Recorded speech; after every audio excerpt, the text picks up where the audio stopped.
Good morning everyone. ये class 5 है। आज हम लोग हिंदी सेकंड पढ़ने जा रहे हैं। हिंदी सेकंड में पिछले दिन हम लोग चैप्टर 12 यानी कि पार्ट 12 पढ़ रहे थे। जैसा कि आप लोग को पता होगा बच्चों, चैप्टर 12 हमारा है अविकारी शब्द या अव्यय। इस चैप्टर में हमने अविकारी शब्द के बारे में तो सबसे पहले जाना, उसके बाद उनके भेदों के बारे में जाना, जिसमें कि हमने जाना कि अविकारी शब्द या अव्यय के 4 भेद होते हैं, जिसमें से सबसे पहला था हमारा क्रिया विशेषण, संबंध बोधक, समुच्चय बोधक और विश्वव्याधि बोधक अव्यय। इसमें से हमने आपको क्रिया विशेषण के बारे में पढ़ा दिया था, संबंध बोधक भी हमने पढ़ लिया था और हम समुच्चय बोधक अव्यय को पढ़ रहे थे। समुच्चय बोधक अव्यय में हमने समुच्चय बोधक अव्यय को जानने के बाद उसके प्रकारों के बारे में पढ़ा था कि समुच्चय बोधक अव्यय के 2 प्रकार होते हैं। कौन कौन से? तो एक समानाधिकरण समुच्चय बोधक और एक व्यधिकरण समुच्चय बोधक। समानाधिकरण समुच्चय बोधक में भी हमने पढ़ लिया था कि उसके 4 भेद होते हैं, संयोजक, विकल्पक, विरोधक और परिणामक। इन चारों के बारे में हमने आपको पिछले दिन बता दिया था। तो चलिए बच्चों, आज हम व्यधिकरण समुच्चय बोधक को भी हमने कल पढ़ा था, जिसमें हमने जाना था कि व्यधिकरण समुच्चय बोधक के भी 4 भेद होते हैं। चारों के नाम हमने आपको बताए थे और उसमें से हमारा पहला भेद था करण बोधक, तो उसको हमने बताया था। तो चलिए आज हम आगे बढ़ते हैं और करण बोधक के बाद अगला पढ़ते हैं। अगला है हमारा संकेत बोधक। संकेत बोधक क्या होता है उसे समझेंगे। क्या दिया गया है कि ये समुच्चय बोधक ऐसे हैं जो परस्पर आश्रित होते हैं, अर्थात इसमें एक के आने पर दूसरे का संकेत हो जाता है। इस समुच्चय बोधक को संकेत वाचक के नाम से जाना जाता है। देखिए संकेत वाचक क्या होते हैं उसे समझिए। सबसे पहले तो ये वे अवयव होते हैं जो क्या होते हैं, परस्पर आश्रित होते हैं, यानी कि एक के बाद दूसरे का आना जरूरी ही होता है। जैसे कि देखिए, यदि वह सावधानी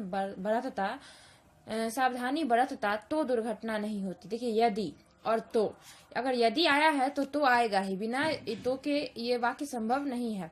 तो ये ऐसे ही अवयव हैं जो क्या होते हैं, एक के आने पर दूसरे का संकेत हो जाता है।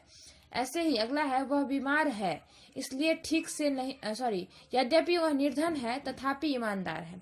यद्यपि वह देखिए दोनों क्या है, संकेत बोधक है, यद्यपि और तथापि।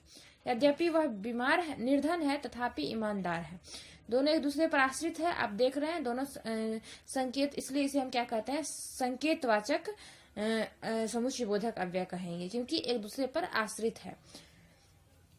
तो और भी बहुत सारे संकेतवाचक अव्यय हैं जो नीचे दिए, जैसे देखिए यदि, तो, जो, तो, यद्यपि, तथापि, ये सब क्या है, संकेत बोधक समुच्चय बोधक अव्यय है। तो चलिए इसे आप समझ गए। तो अगला चलते हैं। अगला है हमारा स्वरूप बोधक। स्वरूप बोधक समझेंगे किसे कहते हैं। देखिए क्या कहा गया है कि वे अव्यय पहले के उपवाक्य या वाक्यांश के अर्थ को स्पष्ट करने वाले होते हैं। देखिए स्वरूप बोधक अव्यय किसे कहते हैं, तो इनका क्या काम होता है कि जो पहले के उपवाक्य या वाक्यांश होते हैं उसके अर्थ को प्रकट करते हैं। जैसे देखिए आज 2 अक्टूबर ये क्या हो गया, ये पहले का उपवाक्य हो गया या फिर वाक्यांश। इसको प्रकट करने के लिए आया अर्थात, आज 2 अक्टूबर अर्थात गांधी जी का जन्मदिन है। तो पहले वाक्य क्या दिया है, 2 अक्टूबर। 2 अक्टूबर कहने से सब कुछ स्पष्ट नहीं होता है, तो इसको स्पष्ट करने के लिए हमने अर्थात जोड़ा, अर्थात गांधी जी का जन्मदिन है। तो ये अर्थात जो हो गया वो हमारा स्वरूप बोधक हो गया। क्यों? क्योंकि यह अर्थ को अधिक स्पष्ट करने का काम कर रहा है, इसलिए इसे हम स्वरूप बोधक कहेंगे। ऐसे ही बहुत सारे, जैसे देखिए यानी, अर्थात, मानो, यहाँ तक, कि, ये सब क्या है, स्वरूप बोधक अव्यय। किसी वाक्य में आए किसी वाक्यांश को स्पष्ट करते हैं। क्या करते हैं, स्पष्ट करने के, उसके अर्थ को स्पष्ट करने का काम करते हैं। तो स्वरूप बोधक हो गया। तो आगे चलते हैं। अगला है हमारा उद्देश्य बोधक। उद्देश्य बोधक क्या है उसे समझिए। देखिए क्या दिया गया है कि ये समुच्चय बोधक उपवाक्यों को जोड़ते हुए मुख्य उपवाक्य की बात का उद्देश्य बताते हैं। देखिए क्या करते हैं, 2 उपवाक्यों को जोड़ते हैं और क्या करते हैं, जो मुख्य उपवाक्य है ना उसके उद्देश्य को बताते हैं। जैसे देखिए यात्री भागा जिससे कि गाड़ी पकड़ सके। देखिए मुख्य उपवाक्य क्या है, यात्री भागा, लेकिन उसका उद्देश्य क्या था भागने का, ताकि वह गाड़ी को पकड़ सके। तो जिससे कि, ताकि, ये सब क्या है, ये सब है उद्देश्य बोधक। क्या कर रहा है, ये सब उद्देश्य को बता रहा है। काम जो हुआ उसका उद्देश्य क्या था, जैसे खून खूब मन लगाकर पढ़ो। देखिए यहाँ पे मुख्य उपवाक्य क्या है, खूब मन लगाकर पढ़ो। अब उद्देश्य क्या है खूब मन लगाकर पढ़ने का, ताकि परीक्षा में अच्छे अंक आ सके। ये ताकि, जिससे कि, ये क्या है, सब उद्देश्य बोधक काव्य है। तो ये थे हमारे व्यधिकरण समुच्चय बोधक के चारों भेद, कारण बोधक, संकेत बोधक, स्वरूप बोधक और उद्देश्य बोधक। चलिए इन चारों को हमने जान लिया, तब आगे बढ़ते हैं।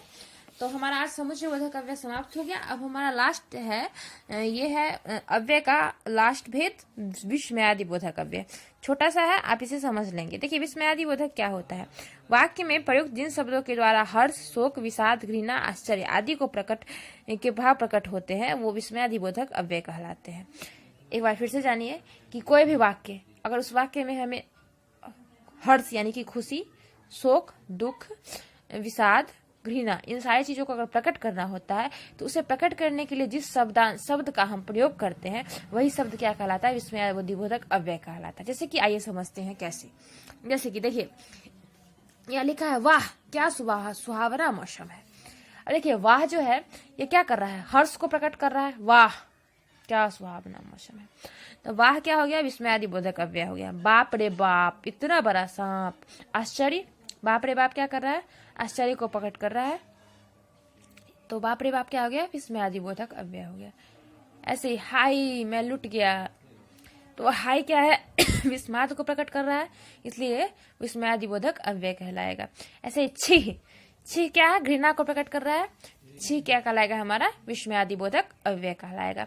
तो विस्मयादि बोधक अव्यय क्या हो गया, वे शब्द जो वाक्य में, किसी वाक्य में लगकर तो दुख, विषाद, शोक, हर्ष, घृणा, आश्चर्य, इन सारी चीजों को प्रकट करते हैं, तो उसे विस्मयादि बोधक अव्यय कहलाते हैं। आप देख रहे हैं नीचे कुछ विस्मयादि बोधक अव्यय के सूची बनाए गए हैं, जिसमें लिखा गया है जैसे कि हर्ष बोधक विस्मयादि बोधक अव्यय कौन कौन है, जैसे कि वाह, आहा, शाबाश, धन्य, क्या खूब, ये सब क्या है, ये सब विस्मय, ये सब हर्ष को प्रकट करता है। ऐसे विस्मय, ओह है, क्या, अरे, ये सब क्या हो गया, ये सब विस्मय यानी कि दुख को प्रकट करता है। ऐसे ही शोक को प्रकट करने वाले क्या हो गए, ओह, आह, हाय हाय, ये सब क्या हो गया, सब शोक को। ऐसे ही क्रोध को प्रकट करने के लिए क्या करते हैं, दुर, जा, हट, चल हट, चुप, ये सब क्या हो गया, ये सब क्रोध को प्रकट करना है। घृणा को प्रकट करने के लिए छी, दूर, ये सब क्या है, ये सब घृणा को प्रकट करने के लिए। तो ये सारे शब्द क्या कहलाते हैं, विस्मयादि बोधक अव्यय कहलाते हैं। तो चलिए बच्चों, आज हमारे चैप्टर समाप्त होता है। हमने इस चैप्टर को अच्छी तरह पढ़ लिया है। अब आपको क्या करना है कि आगे इस चैप्टर के क्वेश्चन आंसर हम अगले दिन करेंगे, तो इसे आप लोग करेंगे। तब तक के लिए आप एक बार शुरू से लास्ट तक इस चैप्टर को एक बार अच्छे से रीड कर लेंगे, क्योंकि हमने अलग अलग भागों में इस चैप्टर को पढ़ा है। तो एक बार आप शुरू से लास्ट पढ़ लेंगे तो आपका पूरा रिविजन हो जाएगा। तब हम अगले दिन इस चैप्टर के क्वेश्चन करेंगे। तब तक के लिए धन्यवाद।